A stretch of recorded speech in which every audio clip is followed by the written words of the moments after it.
Hello everyone. So today we are going to continue the previous year question paper test series part number 3. So let's start from question number 21.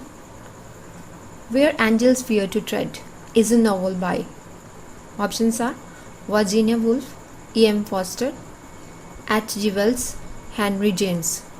Correct answer option number B, E.M. Forster. Its full name Edward Morgan Foster. He was an English novelist, short story writer, and essayist. He was nominated for the Nobel Prize in Literature in 16 separate years. E.M. Forster born on 1st of January 1879 and died on 7th of June 1970. Where Angels Fear to Tread. It is a novel published in 1905. The title comes from a line in Alexander Pope's essay, An Essay on Criticism, for fools rush in where angels fear to tread. Next question. Descriptive linguistics is in opposition to. Options are historical linguistics, comparative linguistics, grammar-based linguistics, prescriptive linguistics. Correct answer option number D, prescriptive linguistics. As Larry Andrews English linguistics describe it. Descriptive grammar is the linguistic approach which studies what a language is like, as opposed to prescriptive, which declares what a language should be like. Next question. Pip is the protagonist of. Options are Great Expectations, Pickwick Papers, Dombey and Son, Tale of Two Cities. Correct answer option number A, Great Expectations. Great Expectations, it is a novel written by Charles Dickens, published in 1861.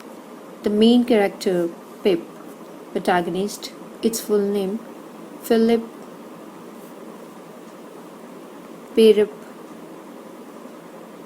Pip, short name Pip, Philip Pip, protagonist, and its narrator Charles Dickens. Pip narrates his story many years after the events of novel take place. So Charles Dickens, its full name Charles John Huffam Dickens, English writer and social critic. He is regarded as many greatest novelist of the Victorian era, born on 7th of February 1812 and died on 9th of June 1870. Next question. Bloomsbury Group was founded by. Options are James Joyce, Marlowe, Virginia Woolf, Swinburne. Correct answer option number C, Virginia Woolf. The Bloomsbury Group was a group of associated English writers, intellectuals, philosophers, and artists in the first half of 20th century, including Virginia Woolf, John Maynard,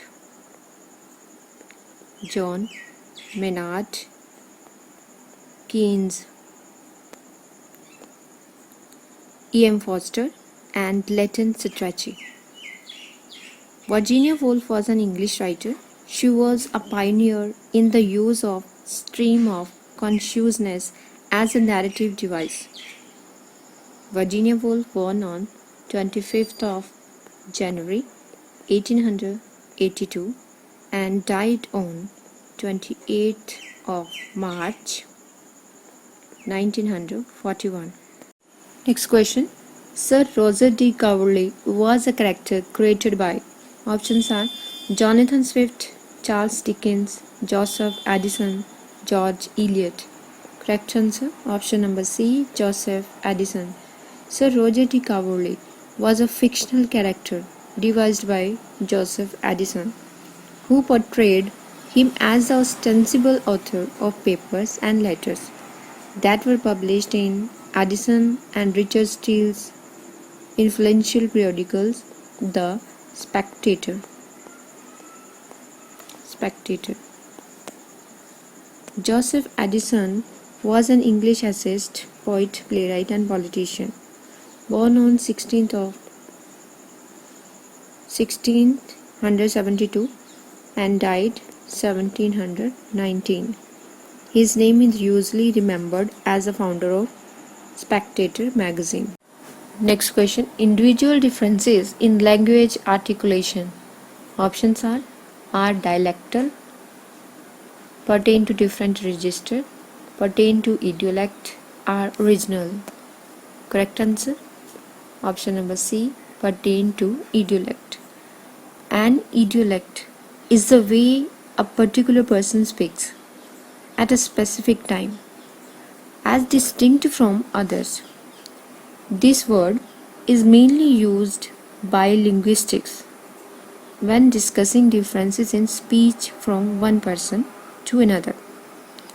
A person's idiolect is all-encompassing is that it includes linguistic features related to dialect and sociolect.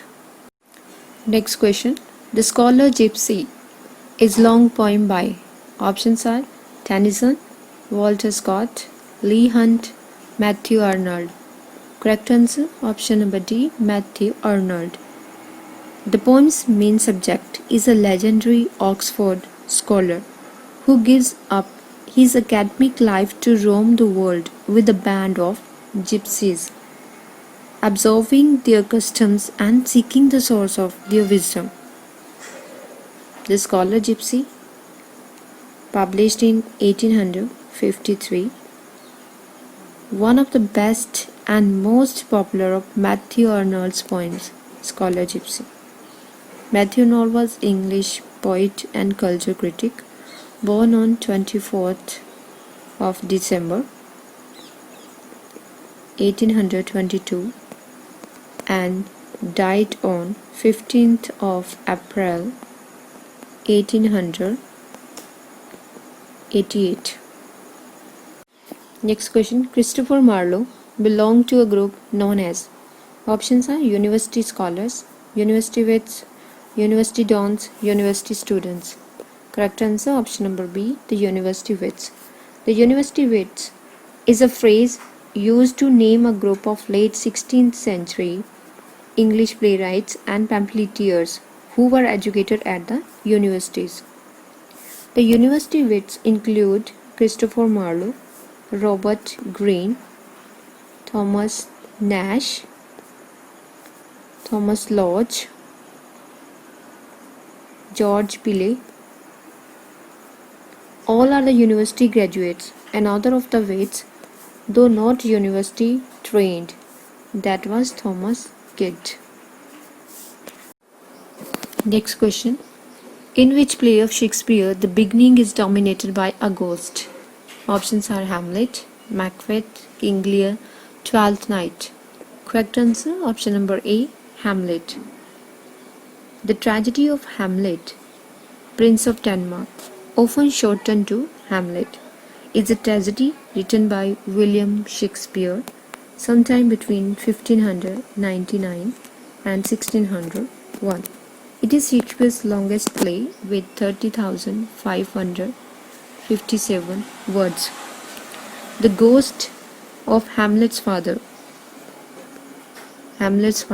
appears 3 times in the play. It is a character from Hamlet. Next question. Donne's poetry is replete with what is in the critical jargon known as. Options are metaphysical conceits, metaphysical metaphors, metaphysical ideas, metaphysical spirit. Correct answer, option number A, metaphysical conceits. John Donne is famous for his mastery of metaphysical conceits. He was an English poet and scholar and is considered the preeminent representative of the metaphysical poets. So now we move on to at the end of this session. So like, share and subscribe my channel. I hope you like this video, and if you have any query then you can write me in a comment box below. That's it for today. See you soon for the next video. Till then, bye.